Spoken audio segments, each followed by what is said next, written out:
Hi, welcome back to Cartooname Studios. Firstly, I want to say sorry that this video is so late. I wasn't feeling too well and didn't have the energy to make this. And secondly, there are some things I wanted to cover on my previous video that I just thought of but couldn't, such as the possibility that Heat Blast might be able to survive in outer space. The reason I think so is because of his ability to survive underwater and is able to generate, albeit at a diminished scale. So it's possible that Heat Blast doesn't need to breathe, as he is only made of plasma and molten rocks, much like how Diamond Head can survive in space as he's completely made of crystals. Speaking of the latter, are Diamond Head's crystals valuable? I know you're going to tell that Diamond's crystals aren't real diamonds, they're a silicon-based substance, but he has mimic iconic properties associated with diamonds, such as extreme density and toughness, immunity to temperatures, chemical reactions and aging, and reflecting and refracting light and lasers like a prism. So let's say Diamond Head's crystals were actually worth money. A human-sized being of diamonds would possibly be worth millions if not billions, but not one on Earth would be rich enough to buy him. Anyway, on to the video. In the first part of my power analysis video, I talked about the first three Omnitrix aliens of the classic playlist so late. I wasn't feeling too well and didn't have the energy to make this video with the next three Omnitrix aliens. There are some things I wanted to cover on my previous video that I just thought of but couldn't, such as the possibility XLR-8 is a Kineceleran from the planet Kinet. He is the fourth and final alien to appear in the episode, and then there were 10 behind Diamond Head. Appearance: XLR-8 resembles a semi-armored velociraptor. He has black orbs on his feet that he uses to run, a long blue tail with 5 black stripes, bulky claws on his 3 fingers that can only open and close.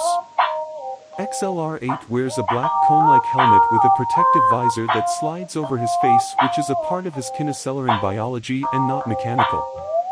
Without the visor, his face is almost human-like with blue skin, green eyes, black lips, and black stripes running under and in between his eyes. XLR-8 wears a black bodysuit and turtleneck-like shirt with a white stripe on the center. The Omnitrix symbol is located on his chest. In Omniverse, his bodysuit is mostly unchanged except the white stripe is now green. Etymology: XLR-8's name is a grammagram of the word accelerate, referencing his enhanced speed.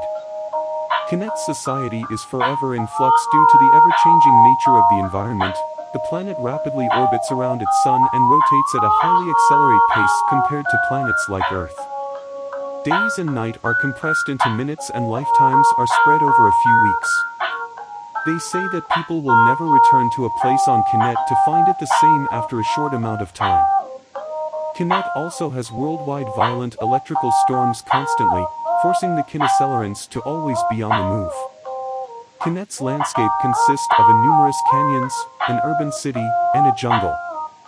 There's also a molluscarx on Kinet, which is similar to Earth mollusks as they can produce the black balls that young Kinecelerans travel the forest to obtain. XLR-8 has the ability to manipulate friction, tribukinesis, over his entire body, making him completely frictionless. That, and with his black balls, allows him to run and move at immense superhuman speeds, able to achieve 500 miles per hour in 2 seconds. It must be noted that this is not his full speed but an example of how extreme fast XLR-8 is. XLR-8 can move so fast that time seems to completely freeze frame around him, allowing him to be virtually invisible to the naked eye and change the positions of objects in mid-motion. Only cameras with advanced shutter speeds can see him. In the real-world, cameras with a similar function was able to capture a bullet just after it was fired. Around 2,736 kilometers per hour or 1,700 miles per hour. XLR-8 can also run up walls or any other vertical surface and run across large bodies of water by running fast enough to resist the pull of gravity in which he would otherwise fall over. Compared to another alien speedster like Fast Track, XLR-8 has far more control and precision over his speed thanks in large part to his ability to control his own friction. XLR-8 can immediately stop in place even after running at superhuman speed and can change his direction very easily without stop or losing momentum. XLR-8 is capable of creating tornadoes by generating a powerful vortex at supersonic speeds either by running in a circle or spinning his entire body. These tornadoes are strong enough to lift a Takuster off their feet, which given their size compared to humans, they should weigh somewhere between 100 tons or 134 tons, as calculated by Ink Tank and Sky. A hurricane of such power would be enough to destroy a large city. XLR-8 can manipulate these vortexes, allowing him to knock opponents into hard surfaces, such as in his first fight with Hex he slammed him into the ground, and when he was able to redirect Sam into a truck of salt while in midair, showing that he is capable of moving clouds with his tornadoes. XLR-8 can also create water vortexes. When he's created a giant water spout that scared off the Kraken within a second he got between the boat and the monster, and he can create fire vortexes like Helen Wheels when she trapped Humongosaur with the aid of Alan Albright. In the reboot, Kevin's Rush could run so fast he created afterimages to confuse his opponent like what you usually in most fantasy anime. XLR-8 can easily dodge lightning, such as outpacing lightning generated by S.8M to save civilians and dodging Dr. Victor's electric blasts. In Ben 10 vs. the -10, he was able to dodge the soldiers' laser beams after they were fired. It is also implied that XLR-8 has the potential to grow much faster as he gets older, as his alternate future self Ben 10,000 uses XLR-8 to constantly patrol the globe within seconds, making him subrelativistic. Even without his orbs, XLR-8 has naturally high reflexes and dexterity, able to think, act, and react while at superhuman speed. He could not only type on a keyboard or keypad at a rapid pace, but can also think and input every single possible combination that exists to bypass a multiple-digit code, which means he has accelerated thinking, which isn't the same as enhanced intellect, as he can only think much faster than most species. XLR-8 clearly gets a total of 7 out of 7 in speed and raw power, and gains a 5 out of 7 in versatility. Despite his skinny appearance, XLR-8 is actually quite strong, as he can carry multiple people while running without any difficulty and beat down a group of hypnotized armed security guards at age 10. His most notable strength feat was when he fought Rojo, who was fused with one of Vilgax's drones to become a biomechanical being. Rojo could easily survive tank fire and huge explosions and lift a tank weighing at 54,431 kilograms, and XLR-8 was able to fight on par with her short while before being defeated. In combination with his speed, XLR-8 can deliver attacks in rapid successions, such as excessive kicks and punches and stabs with his scissor-like claws, which are able to cut through most materials with relative ease. The impact of his attack will increase as he accelerates to superhuman speed, allowing him to slam into opponents like a battering ram, like when Ben 10,000 greatly damaged Exoskull with speed-enhanced strikes and his 10-year-old self circled around Mount Rushmore and hit into Vilgax. Despite the latter failing, it's still a very impressive attack that Sky has calculated to be comparable to a 60 gigaton nuke in kinetic force if XLR-8 run at the same speed as his Ben 10,000 self. XLR-8 is also durable enough to withstand these impacts as well as take hits from stronger opponents, although he can still feel pain and will be temporarily injured and phased, but he possesses an accelerated healing that allows him to recover quite quickly. XLR-8 is capable of jumping exceptionally high, and incredibly far when his jump height is mixed with his speed. He is able to cling to surfaces thanks to a combination of his claws and enhanced agility, and he has a prehensile tail that can grab and hold things if his hands are full. XLR-8 gains a 5 out of 7 in both strength and durability. XLR-8's biggest weakness is magnets and charged pulses, according to the wiki, as they can completely throw him off course and cause him to lose his footing and spin out of control. Opponents with excellent reflexes and reaction time, such as Transilians, Tetramans, and Vulcamancers, can counter XLR-8's speed and land a blow on him, causing XLR-8 to hit again a wall. There are some surfaces XLR-8's speed can't be used on, like running on ice will make him lose balance and slip and slide around, whereas running on sticky surfaces such as Splitscoo leaves him stuck in place. XLR-8 can also be held in place if his tail is stepped on or held down, and he's vulnerable to being electrocuted. XLR-8 gets a 6 out of 7 in potential. There is not much I can explain any further with his powers that aren't similar to other speedster archetypes, except for phasing through walls. XLR8 has been used on screen 63 times in the classic continuity and has succeeded 41 of those times, having a win rate percentage of 65, getting a 5 out of 7. XLR8 is without a doubt the Omnitrix's fastest alien on the ground, even being faster than Jetray. XLR8 has a full score of 40 out of 49, being an alien at Tier 7B city level to 6C island level depending on his speed, and has an A-class ranking. Gray Matter is a Galvan from the planet Galvan Prime. Gray Matter is the fifth alien, appearing the second episode of the series Washington, D.C. Gray Matter is a gray-skinned, frog-like, bipedal alien that is 6 inches tall with large yellowish-green eyes, which have rectangular pupils, horizontal eyelids, and his forehead has a large black stripe down his front. He's based on the classic Area 51 gray alien from old B-movies. In the original series, Gray Matter wore a white jumpsuit with a thin vertical black stripe down his front, with black stripe around the arms and feet, and the Omnitrix symbol on his back. In Omniverse, Gray Matter now wears a green jumpsuit with a black belt, his suit collar is now black, and the stripe on his forehead and jumpsuit are no longer there. He wears black, fingerless gloves with a green rectangle on the back, and his Omnitrix symbol is still on his back. Galvan Prime is a pale green planet with what looks like a giant crater with a large dark green area surrounding it. While the Galvans are very technologic, they surprisingly settle on quite rustic and simple villages built inside mushrooms. Though they do incorporate technology into their lifestyles, very subtle, hidden in their cities, being at their most visible when seen in various laboratories and monuments scattered around the planet. The most notable one being Azimuth's lab. Gray Matter possesses a great calculative and technological intellect that vastly dwarfs his diminutive size. He is the smartest alien in the Omnitrix, even beating out Brainstorm, who has an IQ of 1 nonillion. For example, Ben 10,000's son Kenny used Gray Matter to unlock the master control of his Omnitrix, which is an exact replica of Ben's Omnitrix. In fact, Ben 10,000 used Gray Matter along with other of his smart aliens to build Ken's Omnitrix and his Biomnitrix.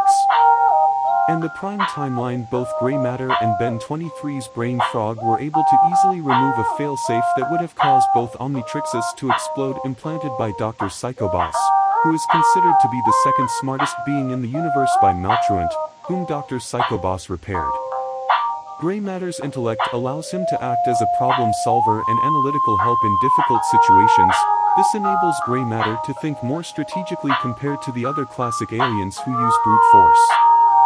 Gray Matter's brain capacity makes him smarter about things that Ben otherwise never learned. He can rewire the circuitry of 2 alien bounty hunter suits, can use the alien technology the Forever Knights have stolen to create a makeshift bomb, created a sun gun to combat Zoskare using spare components in Victor's lab, has managed to understand the technology of the Jingulator in order to destroy it, and Gray Matter has encyclopedic knowledge on the biology of any living organism he encounters, to the point of stimulating certain parts of their bodies using pressure points.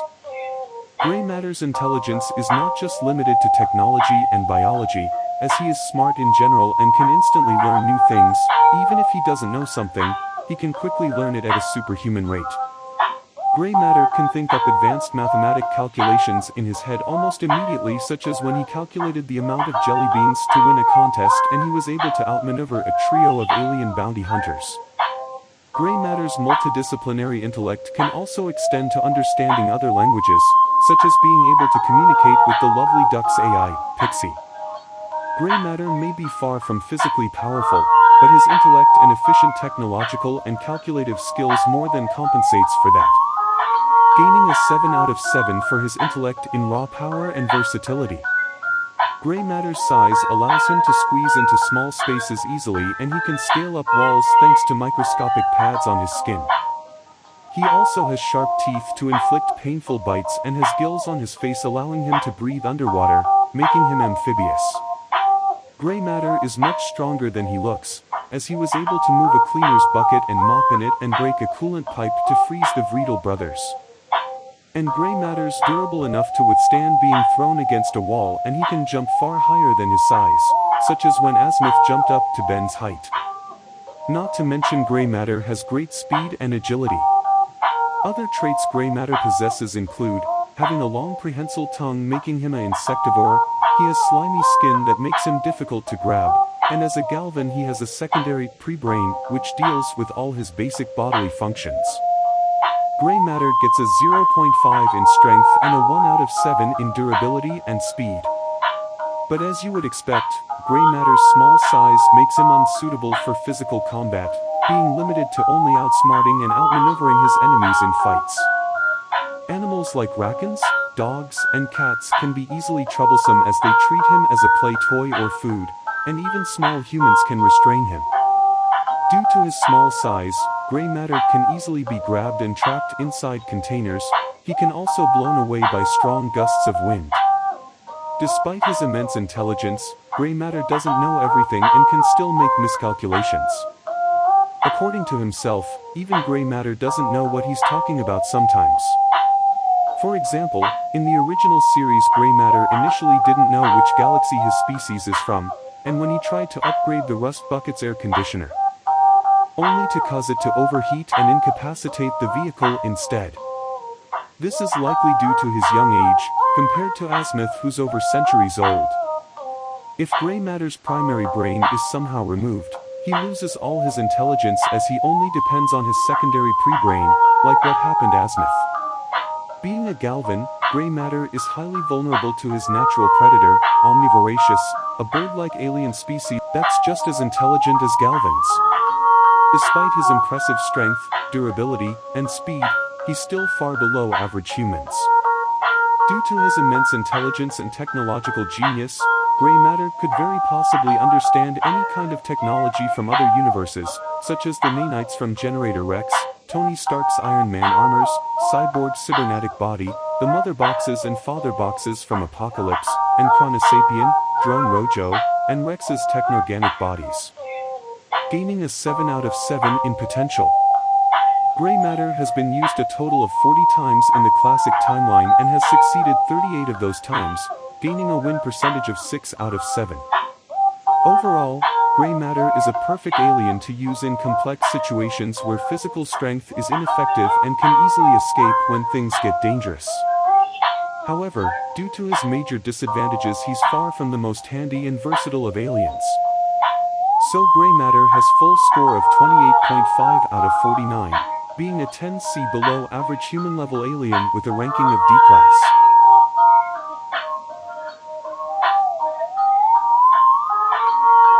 Four Arms is a Tetramand from the desert planet Koros. Four Arms is the sixth alien, appearing in the episode Washington, B.C. after Grey Matter. Four Arms is a humanoid alien that is 10 feet tall. He has well-developed muscles, 2 pairs of 4-fingered arms with whisker-like spikes on each forearm, and red skin. A black stripe goes from his chin to his lower lip, and he has 4 eyes, a main pair and a smaller pair below them, while he lacks ears or nose. In the original series, Four Arms wore a white t-shirt with a black line going down it, black pants, and fingerless gloves. He wore the original Omnitrix symbol on his upper left shoulder. His eyes were yellow, and he had no hair. In Ultimate Alien, 16-year-old Four Arms wore gold wrist and ankle bands, a pair of black underwear that has a gold waistband, as well as 2 golden sashes that went across his chest. His eyes were recolored green, he had a black ponytail, and he wore the Ultimatrix symbol on his chest. In Omniverse, Four Arms wears a black tank top-like shirt with 1 large green stripe, black pants, a green and white belt where the Omnitrix symbol is located, and black fingerless gloves with green cuffs at the wrists. Four Arms' head stripe is replaced with 3 small spikes. He has 3 black stripes forming a beard, and he has a second set of pectorals for his other set of arms. Of the original series aliens, Four Arms has had the most alternate design throughout the franchise. My favorite are Ben 10,000's Four Arms and Ultimate Alien Four Arms design in the Heroes United crossover.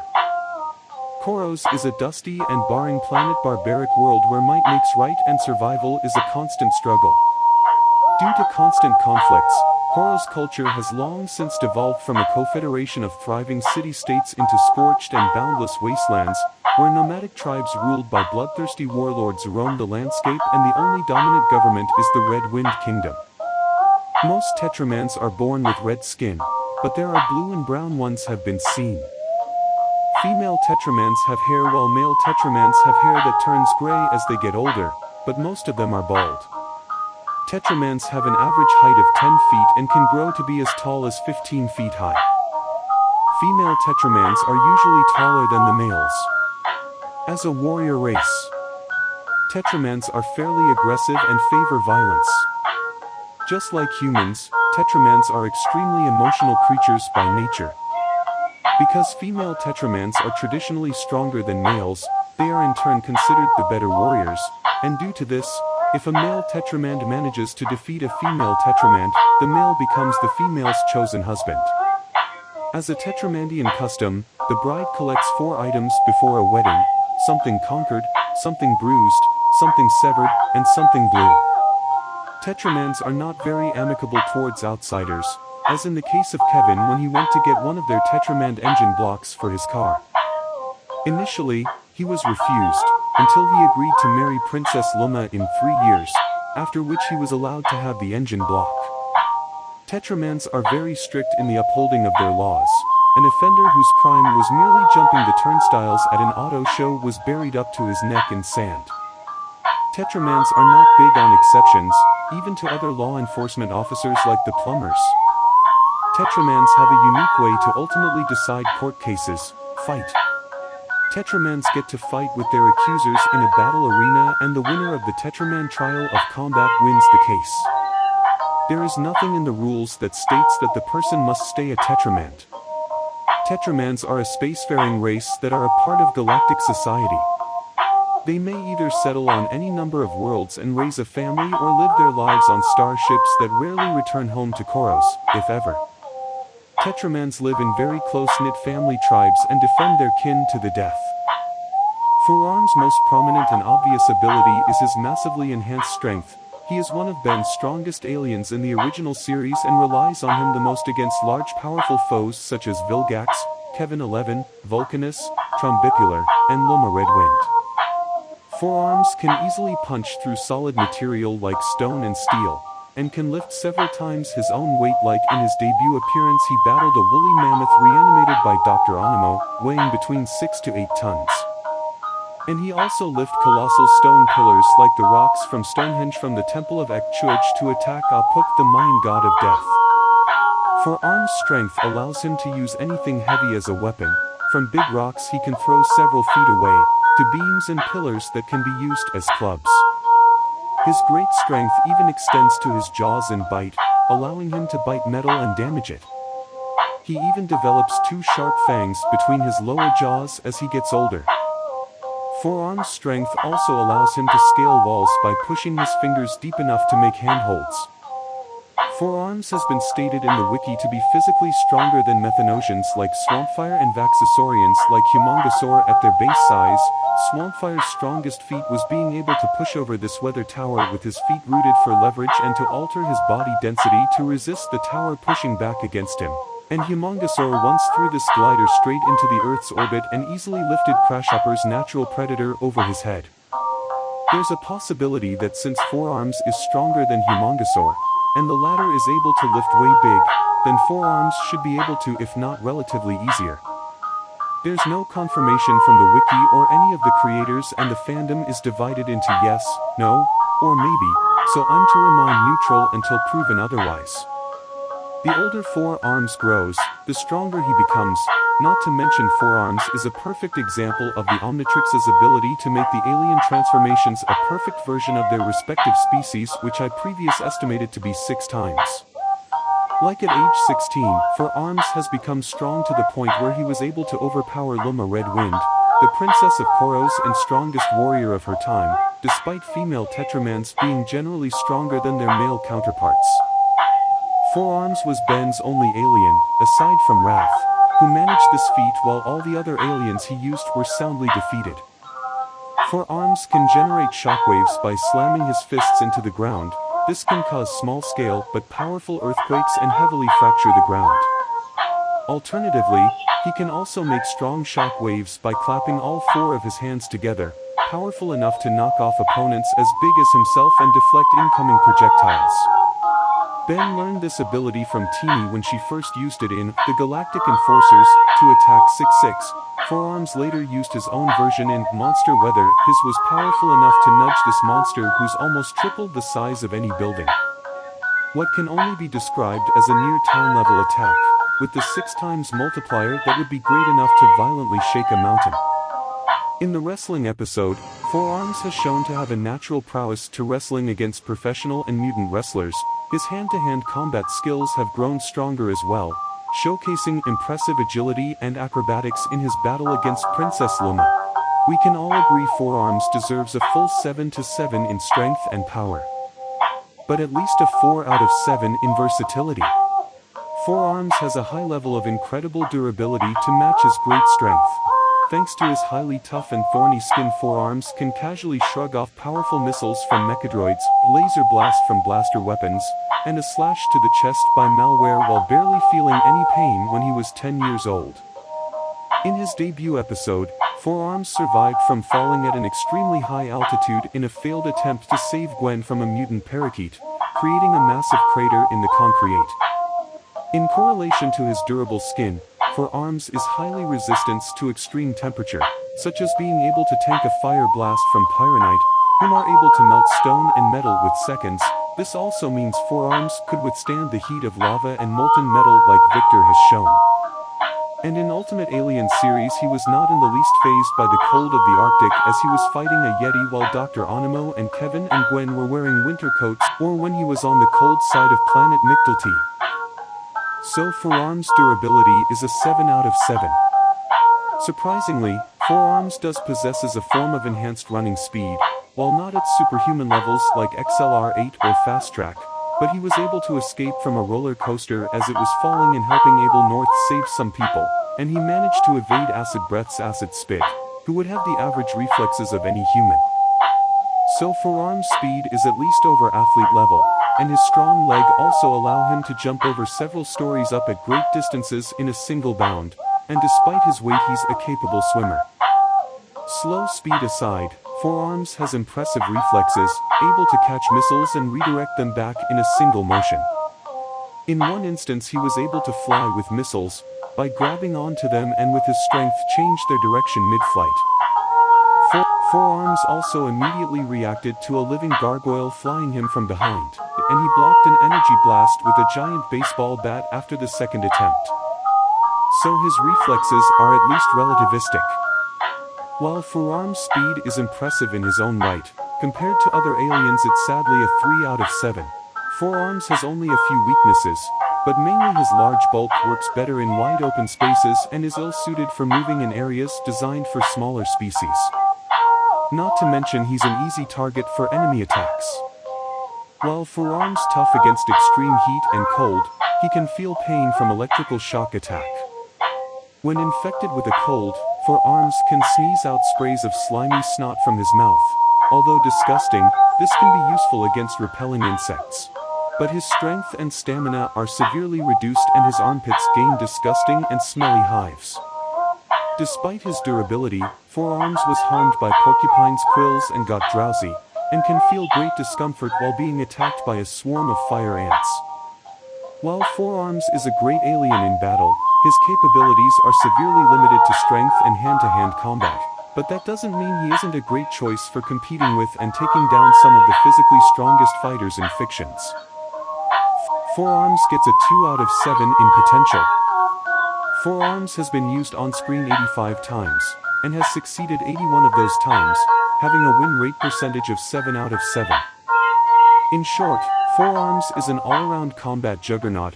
He is easily one of Ben's first picks in combat situations and his wins and strengths far outshines his weaknesses and he is shown to get around any opponent, granting him a total of 42 out of 49, an impressive 6C island-level alien with a rank of A-class. Tune in next time for the video of the last 4 original 10 aliens. I promise that video will not be as late, and I'm also working on something different that I can't wait to upload. Goodbye.